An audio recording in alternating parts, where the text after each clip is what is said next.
السلام علیکم ورحمۃ اللہ وبرکاتہ۔ کیسے ہو اسلامک ورلڈ کے پیارے بھائی اور بہنوں؟ امید ہے آپ تمام خیریت سے ہوں گے۔ آج ہم سنیں گے ام المومنین حضرت ام سلمہ رضی اللہ تعالی عنہ کے حالات زندگی، کہ ان کا اصل نام کیا تھا اور ان کی پہلی شادی کس سے ہوئی اور کس طریقے سے یہ نبی پاک صلی اللہ علیہ وسلم کی زوجیت میں داخل ہوئی۔ ان کا اصل نام ہند تھا، کنیت ام سلمہ قریش کے خاندان مخزوم سے تعلق رکھتی تھی۔ ان کا نسب نامہ یہ ہے: ہند بنت ابی مغیرہ بن مغیر عبداللہ بن عمر بن مخزوم۔ ماں کا نام عاتقہ بنت عامر تھا اور وہ خاندان فراز سے تعلق رکھتی تھی۔ ام سلمہ کے والد ابو امیہ ایک دولت مند اور بے حد فیاض آدمی تھے۔ ان کی سخاوت اور دریا دلی کی شہرت چاروں طرف پھیلی ہوئی تھی۔ بیسوں لوگ ہمیشہ ان کے دسترخوان پر موجود ہوتے تھے۔ اگر کبھی سفر کرنے کا ارادہ کرتے، سفر میں جتنے ساتھی ہوتے ان سب کی کفالت اپنے ذمے لے لیتے۔ اسی وجہ سے تمام عرب کے لوگ ان کو بہت زیادہ جانتے تھے اور وہ تمام قبائل قریش میں نہایت عزت و محترم کی نظر سے دیکھے جاتے تھے۔ ام سلمہ کا اصل نام ہند تھا، لیکن ان کے پہلے شوہر سے جو بیٹی تھی اس کا نام سلمہ تھا۔ عرب میں زیادہ تر نام کی وجہ سے نہیں پہچانتے تھے لوگ، بلکہ کنیت کی وجہ سے پہچانتے تھے۔ بیٹی کا نام سلمہ ہونے کی وجہ سے ان کا نام ام سلمہ اور ان کے پہلے شوہر کا نام ابو سلمہ پڑ چکا تھا۔ اسی وجہ سے ان کے پہلے شوہر کا نام کتابوں میں زیادہ تر ابو سلمہ اور ان کا نام ام سلمہ کے نام سے مشہور ہے۔ حضرت ام سلمہ کا پہلا نکاح ان کے چاچا زاد بھائی ابو سلمہ بن عبد الاسد رضی اللہ عنہ سے ہوا تھا۔ وہ نہایت شریف نوجوان تھے۔ جب رسول پاک صلی اللہ علیہ وسلم نے تبلیغ حق کا آغاز فرمایا تو ممکن تھا کہ یہ اسلام سے دور رہتے، نہیں، اسی لیے انہوں نے فوری اسلام کو قبول کر لیا۔ انہوں نے اپنے قبیلے کے مخالف جا کر اسلام قبول کر لیا۔ حضرت ام سلمہ رضی اللہ عنہ بھی اسی زمانے میں دولت اسلام سے سرفروش ہو چکی تھی۔ اسی طرح یہ دونوں میاں بیوی ان عظیم پاک فطرت انسانوں میں شامل ہو گئے جنہیں سابقہ اولین بننے کا شرف حاصل ہوا۔ ان دونوں نے اسلام کے خاطر بڑی مصیبتیں اٹھائی، لیکن حق سے ان کے قدم ذرا برابر بھی نہیں گھبرائے۔ جیسے جیسے مسلمانوں کی تعداد بڑھتی جاتی، کفار کے تکالیف بھی بڑھتے جاتے۔ جب ان کا ظلم حد سے بڑھ گیا تو رسول پاک صلی اللہ علیہ وسلم نے صحابہ کو اجازت دے دی کہ جو شخص اپنی دین اور جان کی حفاظت کرنا چاہتا ہے تو حبشہ کی طرف ہجرت کر لے، وہاں پر ایک نیک دل بادشاہ کی حکومت ہے۔ حضرت ابو سلمہ اور ام سلمہ اس وقت اسلام قبول کر چکے تھے۔ دوسرے مسلمانوں کے ہمراہ وہ لوگ بھی حبشہ کی طرف ہجرت کر دیے۔ کچھ دن وہاں پر گزرنے کے بعد واپس آ گئے اور پھر مدینے کی طرف ہجرت کرنے کا ارادہ کیا۔ اس وقت حضرت ابو سلمہ کے پاس صرف ایک اونٹنی تھی۔ اس پر انہوں نے ام سلمہ اور اپنی بیٹی جو جس کا نام سلمہ تھا اس کو سوار کر دیا اور خود اونٹنی کی نکیر پکڑ کر چلنے لگے۔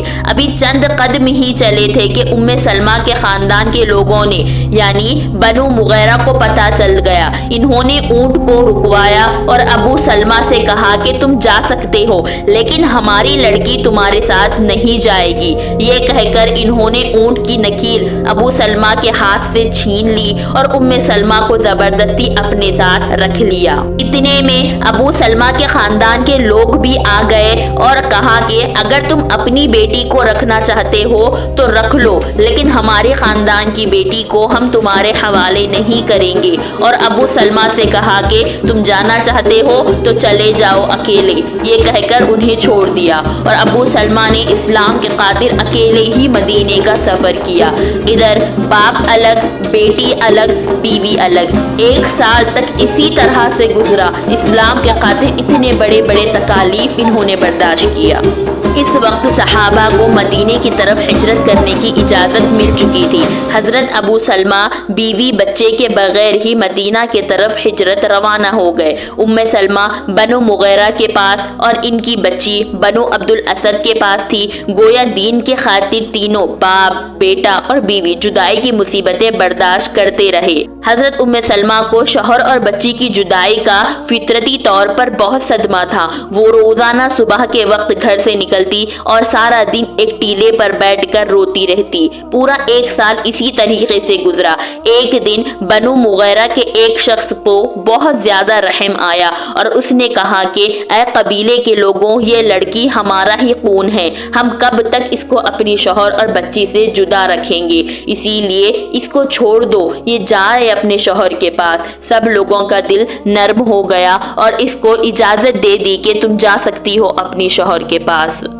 جب بنو عبد الاسد نے یہ واقعہ سنا تو انہیں بھی ترس آ گیا اور انہوں نے بھی سلمہ کو اپنی ماں کے پاس بھیج دیا۔ حضرت ام سلمہ نے بچی کو گود میں لیا اور اونٹ پر سوار ہو کر مدینے کی طرف روانہ ہو گئی۔ راستے میں تنعیم کے مقام پر انہیں ایک شریف النفس آدمی عثمان بن طلحہ بن ابی طلحہ ملے۔ انہوں نے جب ام سلمہ کو ایک ننھی بچی کے ہمراہ تنہا سفر کرتے ہوئے دیکھا تو دل میں بولے، اے عثمان، یہ مردانگی کے بعید ہے کہ قریش کی یہ عورت یوں تنہا سفر کر رہی ہے اور تو اس کی مدد بھی نہ کرے۔ انہوں نے ام سلمہ کی اونٹ کی نکیل پکڑ لی اور مدینے کی طرف چل دیے۔ جب کہیں پڑاؤ ڈالتے تو ایک درخت کے نیچے آڑ میں بیٹھ جاتے اور اونٹ کو چراتے، پھر سفر کے لیے تیار کر کے واپس لے آتے۔ غرض یوں ہی چلتے چلتے وہ قبا کی جگہ تک پہنچ گئے۔ قبا مدینے سے کچھ دور کے فاصلے پر ہے، وہاں پر پہنچ گئے۔ ام سلمہ کے شوہر اس وقت یہیں پر مقیم تھے۔ عثمان بن طلحہ یہاں سے مکہ واپس ہو گئے اور ام سلمہ کی ملاقات اپنے بچھڑے ہوئے شوہر سے ہوئی۔ وہ اپنی نیک سیرت بیوی اور بچی کو پا کر خدا کا شکر بجا لائے۔ حضرت ام سلمہ نے عثمان بن طلحہ کی نیکی کو ہمیشہ یاد رکھا۔ ان کا قول تھا، میں نے عثمان بن طلحہ سے زیادہ سیدھا اور شریف آدمی کبھی نہیں دیکھا۔ 3 ہجری میں حضرت ابو سلمہ جنگ احد میں شریک ہوئے۔ ان کا بازو ایک زہریلے تیر سے زخمی ہو چکا تھا۔ علاج سے وقتی طور پر صحتیاب تو ہو گئے تھے، لیکن چند ماہ بعد یہ زخم پھر سے ہرا بھرا ہو گیا اور اسی تکلیف میں ان کا انتقال ہو گیا۔ جب نبی پاک صلی اللہ علیہ وسلم کو حضرت ابو سلمہ کی وفات کی خبر ملی تو حضور پاک صلی اللہ علیہ وسلم خود ان کے گھر تشریف لے گئے اور ام سلمہ کو صبر کی تلقین فرمائی اور فرمایا، ابو سلمہ کی مغفرت کی دعا مانگو۔ حضرت ابو سلمہ کی آنکھیں وفات کے وقت کھلی رہ گئی تھی۔ حضور پاک صلی اللہ علیہ وسلم نے اپنے دست مبارک سے خود ان کی آنکھوں کو بند کر دیا۔ اس کے بعد نماز جنازہ پڑھاتے وقت حضور پاک صلی اللہ علیہ وسلم نے 9 تکبیریں کہیں۔ لوگوں نے پوچھا، یا رسول اللہ، آپ نے 9 تکبیریں کیسے کہہ دیا؟ فرمایا، ابو سلمہ 1000 تکبیروں کے مستحق تھے۔ حضرت ابو سلمہ بڑے عظیم صحابی تھے۔ ان کی زندگی میں ایک بار حضرت ام سلمہ نے ابو سلمہ سے کہا، میں نے سنا ہے کہ اگر کسی عورت کا شوہر اس کی زندگی میں فوت ہو جائے اور وہ عورت اس کے بعد دوسرا نکاح نہیں کرے گی تو اس کے لیے جنت میں داخل ہوگی۔ اسی طرح کسی مرد کی زندگی میں اس کی بیوی کا انتقال ہو جائے اور وہ مرد اس کے بعد دوسرا نکاح نہیں کرے گا تو اللہ تعالیٰ اس کو جنت میں داخل کرے گا۔ آؤ ہم دونوں عہد کرتے ہیں کہ ہم میں سے جو پہلے مرے گا دوسرا اس کے بعد کوئی نکاح نہیں کرے گا۔ حضرت ابو سلمہ نے فرمایا، کیا میں تم کو ایک بات کہوں، مانو گی میری بات؟ حضرت ام سلمہ نے جواب دیا، ہاں کیوں نہیں، اس سے بڑھ کر میرے لیے کیا سعادت ہو سکتی ہے کہ میں میری شوہر کی بات مان لوں۔ حضرت ابو سلمہ نے فرمایا، تو سنو، اگر میں پہلے مر جاؤں تو تم میرے بعد ضرور نکاح کر لینا۔ پھر حضرت ابو سلمہ نے دعا مانگی، اے میرے مولا، اگر میں ام سلمہ کی زندگی میں مر جاؤں تو مجھ سے بہتر جانشین عطا کرنا ام سلمہ کو۔ ایک روایت میں ہے کہ نبی پاک صلی اللہ علیہ وسلم حضرت ابو سلمہ کی وفات پر حضرت ام سلمہ کے یہاں تشریف لائے تو آپ صلی اللہ علیہ وسلم نے بھی ام سلمہ کو تلقین کی کہ اے ام سلمہ، ابو سلمہ کے حق میں دعائے خیر کرنا اور اللہ سے التجا کرنا کہ وہ تمہیں ابو سلمہ سے بہتر جانشین دے۔ حضرت ام سلمہ سوچا کرتی تھی کہ ابو سلمہ سے بہتر کون ہو سکتا ہے، یہاں تک کہ وہ حضور پاک صلی اللہ علیہ وسلم کے نکاح میں آ گئی۔ ابن سعد رحمہ اللہ کا بیان ہے کہ حضرت ابو سلمہ کی وفات کے کچھ عرصے بعد حضرت ابو بکر صدیق رضی اللہ عنہ نے حضرت ام سلمہ کی مفلسی کے خوف سے انہیں نکاح کا پیغام بھیجا، لیکن ام سلمہ نے اسے رد کر دیا۔ نبی پاک صلی اللہ علیہ وسلم بھی حضرت ام سلمہ سے بے حد متاثر تھے، اور ابو سلمہ اور ام سلمہ نے راہ حق میں جو مصیبتیں اٹھائی تھی، نبی پاک صلی اللہ علیہ وسلم یہ تمام مصیبتوں کو جانتے تھے۔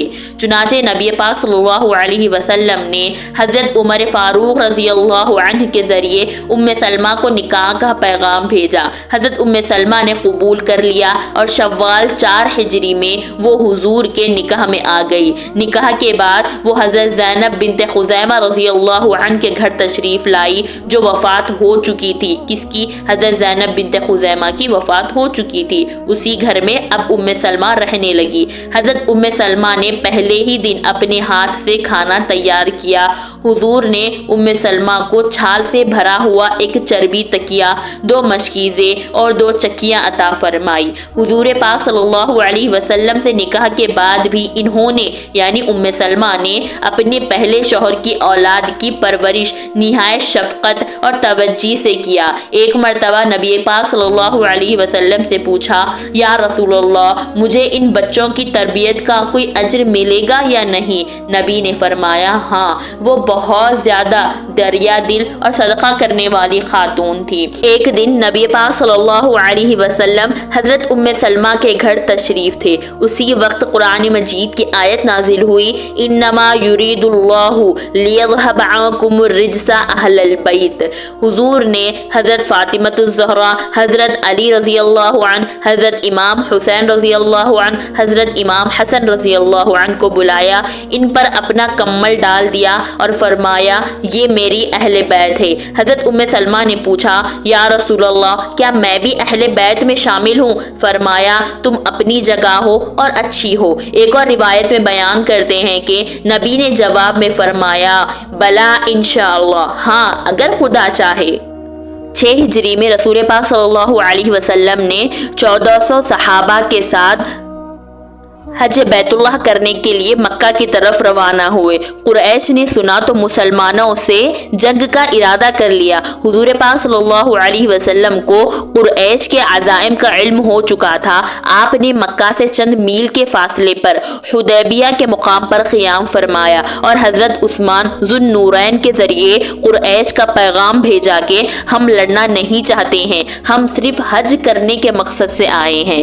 حضرت عثمان رضی اللہ عنہ وہاں پر چلے گئے، ان تمام کو بتایا کہ نبی لڑنے کے ارادے سے نہیں آئے ہیں، صرف وہ حج کرنا چاہتے ہیں، وہ حج کر کر چلے جائیں گے۔ لیکن مکہ والوں نے یہ بات مشہور کر دی کہ عثمان کا قتل ہو چکا ہے۔ لیکن مکہ والوں نے یہ بات مشہور کر دی کہ ہم نے عثمان کو قتل کر دیا، اگر تم میں سے کوئی بھی یہاں پر مکے میں داخل ہوگا تو ہم اس کا بھی قتل کر دیں گے۔ اس وقت نبی پاک صلی اللہ علیہ وسلم نے تمام صحابہ سے بیعت لی کہ اگر قریش مکہ سے ان کے ظلم کا انتقام لینے کے لیے لڑنا پڑا تو ہم لڑیں گے اور آخری دم تک لڑیں گے۔ ظلم کون سا کہ ہمارے ایک صحابی کو ہم نے بات کرنے کے لیے وہاں پر بھیجا تھا لیکن ان لوگوں نے قتل کر دیا، یہ ظلم ہی ہے اور کیا ہے، نہیں تو اسی لیے ہم ان سے لڑیں گے۔ یہ بیعت تاریخ میں بیعت رضوان کے نام سے مشہور ہے۔ اس بیعت کا حال سن کر قریش بہت زیادہ ڈر گئے اور انہوں نے چند شرائط رکھی جس پر مسلمانوں سے صلح کرنے کا ارادہ کیا۔ نبی پاک صلی اللہ علیہ وسلم نے یہ چند شرائطوں کو قبول فرما لیا۔ لیکن کس طریقے سے قبول فرما لیا؟ نبی کا کوئی بھی کام خود بخود نہیں ہوتا تھا، نبی اپنی مرضی سے کچھ نہیں کرتے تھے جب تک اللہ کا پیغام نہ آ جائے۔ اللہ نے وحی کی کہ آپ ان شرائطوں کو منظور کر لیجئے۔ نبی نے تمام شرائط کو منظور کر لیا، لیکن عام مسلمان جو خداوندی کو نہیں سمجھ سکے ان ان شرائطوں سے بہت شکستہ دل ہو گئے، کیونکہ انہیں اس میں یعنی ان شرائطوں میں مسلمانوں کا نقصان دکھ رہا تھا، لیکن انہیں کیا پتا کہ اللہ تعالیٰ نے اسی میں ہر چیز کی بھلائی چھپی ہوئی ہے۔ حضور پاک صلی اللہ علیہ وسلم نے صلح حدیبیہ کے بعد مسلمانوں کو حکم دیا کہ وہ قربانی کرے، یعنی ہم اب حج نہیں کریں گے، یہیں پر رک جاؤ اور جو احرام کا ارادہ کیا تھا وہ احرام توڑ دو، بال منڈوا لو۔ اس کا حکم دیا نبی پاک نے۔ شکستہ دل صحابہ نے قربانی نہیں دی اور ملتوی کر دیا، یعنی بیٹھے رہے، کچھ نہیں کیے۔ یہ سب دیکھ کر حضور کو بہت رنج ہوا۔ حضرت ام سلمہ آپ کے ساتھ اسی سفر میں تھی۔ آپ نے ان سے ذکر کیا تو انہوں نے مشورہ دیا، یا رسول اللہ، مسلمانوں نے آپ کا فرمان اچھی طرح نہیں سمجھا، آپ خود باہر نکل کر قربانی کیجئے اور احرام اتار لیجئے اور بال مڑوا لیجئے۔ یہ دیکھ کر صحابہ بھی خود بخود آپ کی طرح عمل کرنے لگیں گے۔ حضور نے حضرت ام سلمہ کا مشورہ قبول کر لیا اور کسی سے کچھ کہے بغیر خود ہی قربانی کی اور احرام اتارا۔ یہ دیکھ کر تمام صحابہ نے بھی خود بخود احرام بھی اتار دیا اور قربانی بھی کر دی۔ یہ ہوتی ہے سمجھدار بیویاں جو ہر مصیبت میں اپنے شوہر کا ساتھ دے۔ حضرت ام سلمہ کو حدیث سننے کا بہت شوق تھا۔ ایک دن ان کے بال کھلے ہوئے تھے۔ رسول پاک صلی اللہ علیہ وسلم ممبر پر تشریف لائے، خطبہ دینا شروع کیا۔ ابھی زبان مبارک سے یا ایھا الناس نکلا ہی تھا کہ باندی کو حکم دیا کہ میرے بال باندھ دو۔ اس نے کہا، اتنی بھی کیا جلدی ہے، ابھی تو حضور پاک صلی اللہ علیہ وسلم نے صرف یا ایھا الناس ہی فرمایا ہے۔ حضرت ام سلمہ اٹھ کھڑی ہوئی اور اپنے بال خود باندھ دیے اور باندی سے بولی، کیا ہم آدمیوں میں شامل نہیں؟ اس کے بعد بہت متوجہ سے پورا خطبہ سنا۔ نبی پاک صلی اللہ علیہ وسلم سے بہت زیادہ محبت کرتی تھی۔ نبی کا تھوک مبارک ان کے پاس ایک ڈبے میں موجود تھا۔ صحیح بخاری میں ہے کہ صحابہ میں سے کسی کو تکلیف پہنچتی تو وہ ایک پیالہ پانی سے بھر کر لے آتے اور حضرت ام سلمہ وہ تھوک میں سے کچھ چند ذرات ان پانی میں ڈال دیتی۔ اس تھوک کی برکت سے ساری تکلیف دور ہو جاتی۔ مسند احمد میں ہے کہ ایک دفعہ حضرت ام سلمہ رضی اللہ عنہ نے حضور کی خدمت میں عرض کیا، یا رسول اللہ، اس کی کیا وجہ ہے کہ ہمارا قرآن میں ذکر نہیں ہے؟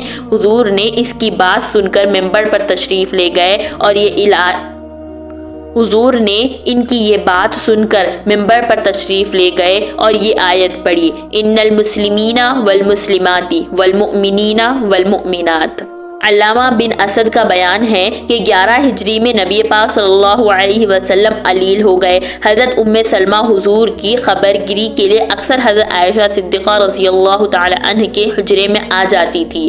ایک دن حضور کو بہت علیل دیکھا تو ان کی چیخ نکل گئی۔ حضور نے منع فرمایا کہ مصیبت میں چیخنا مسلمانوں کے لیے مناسب نہیں۔ حضرت ام سلمہ کی زندگی نہایت شریف تھی اور وہ بہت زیادہ عبادت گزار تھی۔ بڑا شوق تھا عبادت کا۔ ہر مہینے 3 روزہ رکھا کرتی تھی۔ رمضان کے روزوں کے علاوہ بھی بہت سارے روزے رکھا کرتی تھی۔ ایک مرتبہ ایک ہار پہن لیا جس میں کچھ سونا بھی شامل تھا۔ حضور نے دیکھا کہ ام سلمہ کے گلے میں ایک ہار ہے جس میں سونا بھی ہے۔ نبی نے فرمایا کہ یہ تمہارے لیے آخرت میں جہنم میں جانے کا ذریعہ بن سکتا ہے۔ یہ سن کر فوری نکال دیا اور اس ہار کو پھینک دیا یا صدقہ کر دیا۔ مسند احمد میں لکھا ہوا ہے، جس دن حضرت امام حسین کی شہادت ہوئی تھی اس دن نبی پاک صلی اللہ علیہ وسلم حضرت ام سلمہ کے خواب میں آئے۔ حضرت ام سلمہ نے عرض کیا، یا رسول اللہ، کہاں سے آ رہے ہو؟ بہت غمزدہ لگ رہے ہو۔ حضرت ام سلمہ نے پوچھا تو یہ جواب ملا کہ میں حسین کی قتل کی جگہ سے آ رہا ہوں۔ حضرت ام سلمہ کی آنکھ کھل گئی، بے اختیار رونے لگی اور آواز بلند کر کے فرمایا، حسین کو قتل کر دیا گیا ہے، خدا انہیں قتل کرے، انہوں نے حسین سے دغا کی، خدا ان پر لعنت کرے۔